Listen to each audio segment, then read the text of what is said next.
Most people don't fail at discipline because they're lazy. They fail because they're fighting the wrong battle. Here's the uncomfortable truth most self-help videos never say. If discipline were just about trying harder, you would already be disciplined by now. If willpower worked, motivation wouldn't keep collapsing after a few days. And if forcing yourself was enough, you wouldn't be stuck restarting the same habits over and over again. So if you've ever promised yourself, this time will be different, only to fall back into the same patterns, this video is for you. Not beginners, not people looking for quick tricks, but people who are exhausted from starting and stopping, from knowing what to do but not being able to stay consistent. Because the real problem isn't that you lack discipline, it's that your discipline system is broken. And today, we rebuild it from the ground up. Discipline does not begin with action. It begins with identity conflict. Most people are trying to install disciplined behavior on top of an undisciplined self-image. They tell themselves they should wake up early, work harder, focus longer, but deep down, they still see themselves as someone who avoids discomfort. So every disciplined action feels like self-betrayal instead of self-expression.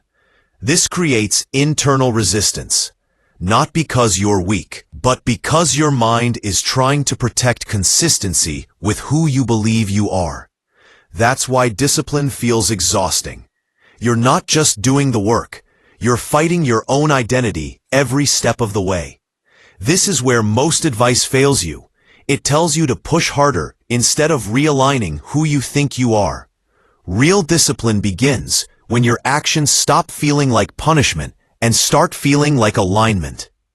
That means the first skill you must build is not effort. It's non-negotiability. Undisciplined people negotiate with themselves constantly. Just 5 more minutes. I'll start tomorrow. I'll do it later when I feel better. Disciplined people don't win because they have more willpower. They win because they remove negotiation from the system. Negotiation creates decision fatigue. Decision fatigue creates delay. Delay creates guilt. And guilt destroys momentum. When you negotiate, you teach your brain that rules are flexible. And flexible rules are ignored under pressure. Discipline requires fixed laws, not preferences. Not I'll work if I feel like it. But this happens whether I feel like it or not. Once behavior becomes law, the mind stops arguing. It obeys. That's why the most disciplined people look calm. They aren't fighting themselves all day. They already decided. The next mistake most people make is waiting for emotional readiness. Readiness is a lie your brain tells to delay discomfort. Second sentence. Your brain does not want growth, it wants safety. And safety feels like familiarity, even if familiarity is destroying your future. So your mind will always invent reasons to wait. More information, better timing, more energy. Discipline is built by acting before emotional consensus exists. This is why instant action matters, but not for the reason people think. Instant action is not about productivity. It's about interrupting the excuse generation process. The human brain can generate infinite justifications if given time. But if action begins immediately, excuses never get the chance to form. This is why disciplined people move fast on small decisions. They don't allow mental friction to build. They don't ask, do I feel like starting? They ask, what's the first irreversible step? Once motion begins, resistance drops. But even instant action fails if your internal dialogue is corrupt. Most people talk to themselves in a way they would never tolerate from someone else. They insult themselves, doubt themselves, undermine themselves, and then they wonder why discipline collapses. Your inner voice sets the emotional climate for action. If your self-talk is weak, your behavior will be weak. If your self-talk is vague, your actions will be inconsistent. If your self-talk is emotional, your discipline will be unstable. disciplined people replace emotional self-talk with directive self-talk. Not encouragement, command. Not "you can do this," but "do it now." This is not cruelty. This is leadership. Your mind needs a leader, not a therapist, in moments of resistance. Leadership language produces movement. Emotional language produces hesitation. Over time, directive self-talk conditions obedience. You stop arguing with yourself because the chain of command is clear. But discipline still collapses for many people because they underestimate repetition. Repetition is not about habit formation alone. It's about neurological acceptance. Your brain resists unfamiliar behavior, not difficult behavior. The first phase of any disciplined habit feels unnatural because it violates existing neural pathways. That discomfort is not a sign you're failing. It's proof the brain is rewiring. Most people quit right before acceptance begins. They mistake resistance for incompatibility.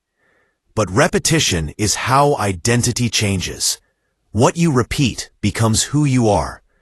At first, you force the behavior. Then, the behavior carries you. Then, the behavior defines you. This is why consistency beats intensity every time. Intensity burns motivation.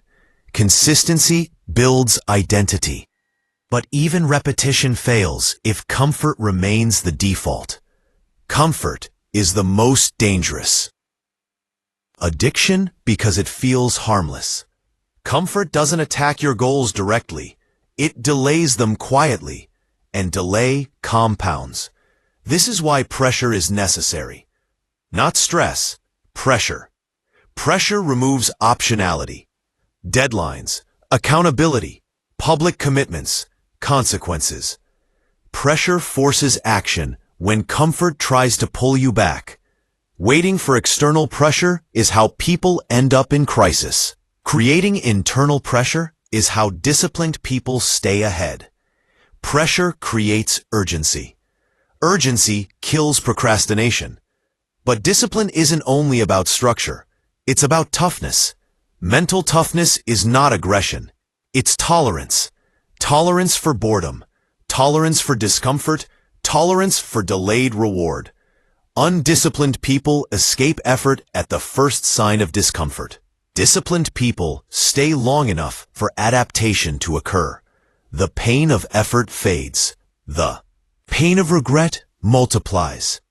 This is the equation most people avoid facing. Every impulse offers short relief and long damage. Every disciplined action offers short discomfort and long reward. When you train yourself to see that clearly, impulses lose power. Impulse control is not suppression. It's projection. You project the future cost of the present action. When you do that consistently, your brain recalibrates desire. What once felt tempting starts to feel expensive. That's how discipline becomes self-reinforcing. But none of this matters if your energy is scattered. Discipline is not about doing more. It's about doing what matters. Most people are exhausted because they burn energy on meaningless activity. Busy is not productive. Movement is not progress. Discipline requires ruthless prioritization.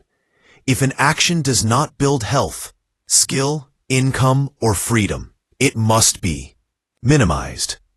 Focus is a discipline. Protecting attention is a discipline. Saying no is a discipline. And finally, discipline only stabilizes when motivation is removed from the equation.